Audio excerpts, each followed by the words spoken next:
Right then, a bit of bike time today. Project ride, now daily rider, as it's shaping up to be, which was the intention from the outset with this one. It's an old late 50s, if we're going off the date of the hub anyway, but I can guarantee it's late 50s because of the transfer design on the tubing there, which you can see the Raleigh legend there. So it's a late 50s 3-speed, just your commoner garden roadster, rod brakes. And if you've been following this before, you will know that it's had some work done prior to my ownership, including quite a rather poor paint job, where you can see evidence, which you can see evidence of with the masking there, crying out for a fresh set of transfers, which I shall be obtaining in due course. There's a place online that does them. I forget what they're called, but it'll come to me no doubt after I finish filming. So it's taking shape, slowly but surely. I've just done a lot of trial fitting lately, because there's still a long way to go with this bike, including, as you will see in just a moment, a bottom bracket overhaul, and the rear wheel. It's very stiff. There's quite a lot of resistance when it's turning. More on that in just a moment. But the front wheel, I've prepared a nice good second hand one with my old favourite stainless rims, which you cannot go wrong with. This was a second hand entire wheel, and it was covered in all sorts of grime. This was absolutely caked in muck and solid grease, which to the untrained eye looks like rust and corrosion. And I cleaned it all off, and this is what was underneath, so whatever it was had done a great job of preserving the chrome. You can just make out there on it the Raleigh Industries moniker, the stamp there, hallmark of quality, and also the Raleigh spokes. And I've got the correct Woods valve inner tubes in it, as it came to me, in a bit of classic tyre action with these old Michelin zigzag pattern treads. So that's how the bike come to me. Nice to see, matching set of tyres there. So the wheel that I took off the front was this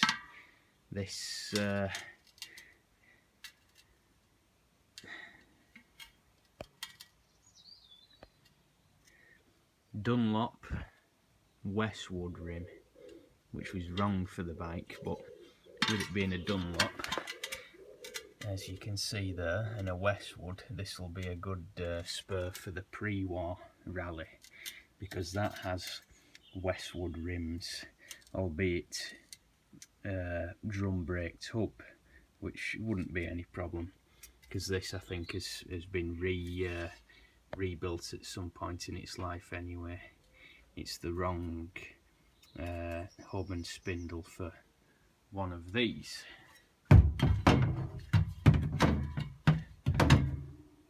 So get rid of that, and onto what I'm doing today, which I made a start on yesterday evening. It was just to give a rough approximate setup of the front brakes. I've reinstated the handlebars, and something I did do, which I did get, is I wanted, and I've got a visitor here, he wants feeding. You're after your lunch, well, it'll just have to wait. Very tame. What I did want was a fork mounted lamp bracket. Now this has the correct peg for that. You can't just fit a normal bracket to these. It can be incredibly dangerous, you know, without this peg. If you had a smooth fork, it's best not to have a fork mounted lamp bracket because they can come loose and go into the spokes with catastrophic consequences. But I'll deal with that, you know, you can see more of that in the future. But it is a proper Raleigh bracket, because there's something else you need to do if you are going down that route of fitting a lamp bracket to the forks and removing the one up there. I'll save that for future anyway. But as you can see, the brakes have been approximately set up. They stood off the rim there by quite a lot. It was amazing, you know, it never ceases to amaze me at how badly set up a lot of these rod brakes are, which gives them a bad name, unwarranted in my opinion, because set up properly they are very efficient, in the dry at least, dry weather. But these are the patent Raleigh anti-vibration plates, the correct way around. I've seen them on the front before with the brake blocks here, which is wrong, and on this particular bike they were fitted to the rear where they would have been of no use whatsoever. I've also seen them fitted back to front, so this one on the other side, you can just see there where the this anti-vibration plate comes in to bring the brake block in. Well, I've seen them before fitted the wrong way around, so the brake block is out, which is no good. So that's what I'm going to do now. I'm just going to finish setting it up.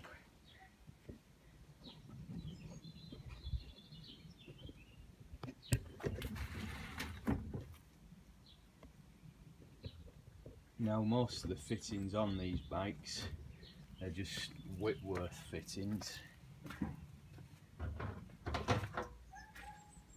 Say for instance the wheel nuts down there are 1/4 width, top of the handlebars, you know, to adjust the stem height, etc. That's, what is it here, 3/16 width. So you need a set of old imperial spanners, but sometimes not everything does fit, which is why I've got this today. That's 1132, whatever it is, no idea what size other than 1132, but that is perfect for these to adjust the brakes, absolutely perfect. So that's what I'm just going to be finishing off now.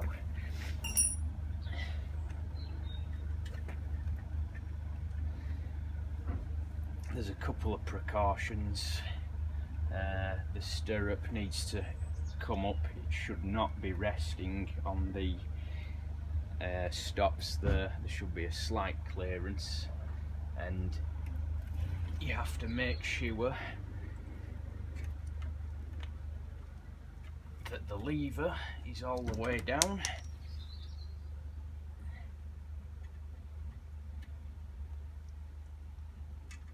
and its stop is resting on the handlebar, because you need as much leverage as possible.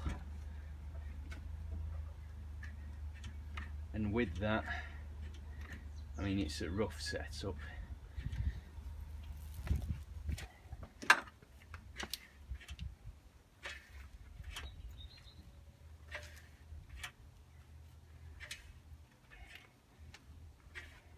It'll do for now.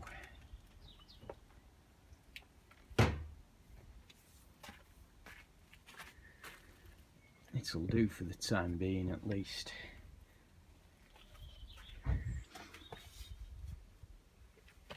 But you've got to make sure everything, including the brake blocks, are as close as possible to the rim without dragging.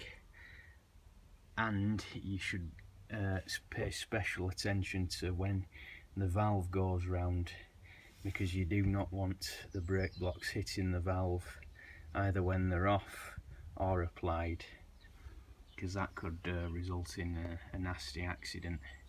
So there is, you know, quite an art to setting up rod brakes, but once they are properly set up, they're generally okay. I've certainly no real cause for complaints with them for what the intended use of these bikes was. So now, see the fork lock there. Now I'm going to upend the bike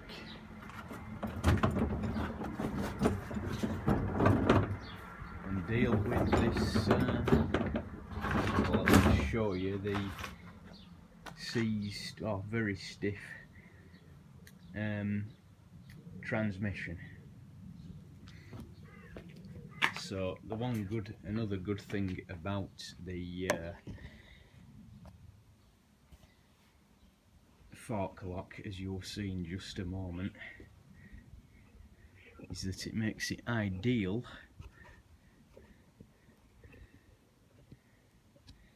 for locking the forks when you're working on the bike and upending it.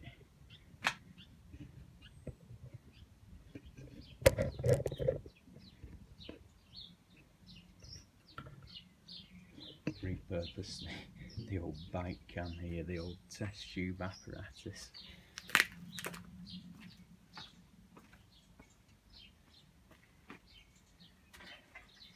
So bring this round, forks locked.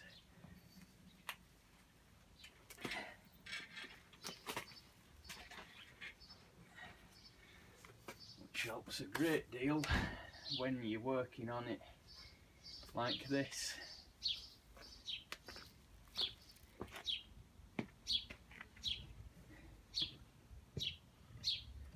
You can see how free the front wheel is. As I say, I've prepared that, cleaned it all up, stripped and cleaned all the bearings and cups, etc., and greased it up.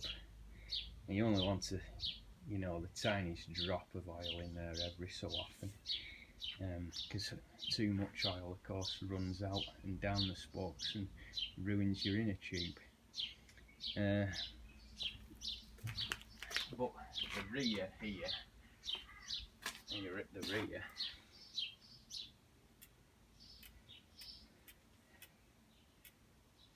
oh dear, feel how stiff that is before you can see it. Something is pretty wrong there. Either the bottom bracket has been tightened, it's been over tightened, and also the free wheel isn't the best. That should be spinning, you know, much more than that. The Raleigh handbook advises that there should just be a slightest trace of play at the wheel rim, which there isn't in this. So it wants seeing to. So that's going to be my next job. Take out the cranks, knock them cotter pins out, a job I don't like doing because no matter how careful you are, I always seem to end up damaging them. Although I've got a couple of tools at my disposal now, I would like the correct Raleigh cotter pin removal tool, which are quite hard to come by now. But yeah, I mean, that's this here is pedalling backwards, so you see, it shouldn't be moving the rear wheel really, but it actually is driving it quite a lot, so something's amiss there.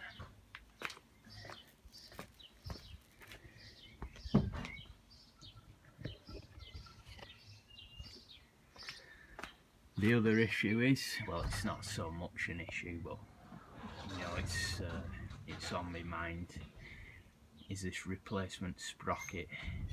It says Sturmey Archer 16T, that's for 16 teeth. A replacement, of course, don't know where it's been made, and also a replacement chain, which is no good at all, because where is it now? Look at that, got a bad link there, which is done with. I wouldn't trust this as far as I could throw it. I've had a chain go before and it was very unpleasant and inconvenient, especially when I was in Hull at the time, living there, which is flat, so that was a long walk home. So to that end, I've got a nice, you know, pre-used Renault Elite, which is what the bike would have had anyway, certainly at this age. Renault, the last word in chains, very good. I don't think you could have got a better chain than a Renault, but most of them now are getting worn. And I've got the correct sprocket, genuine original, off one of my other bikes that I either dismantled for parts or put a larger 21/2 sprocket on to lower the gearing. So this is fine, it's not worn out, so I'm going to fit that instead of that one.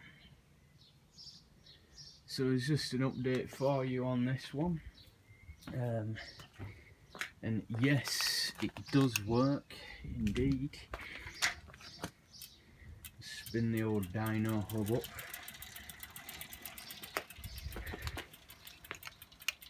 It does indeed. So I'm gonna crack on with this, and I'll bring you another update. Let me know how you found it, because I always enjoy the comments. And yeah, slowly but surely coming together.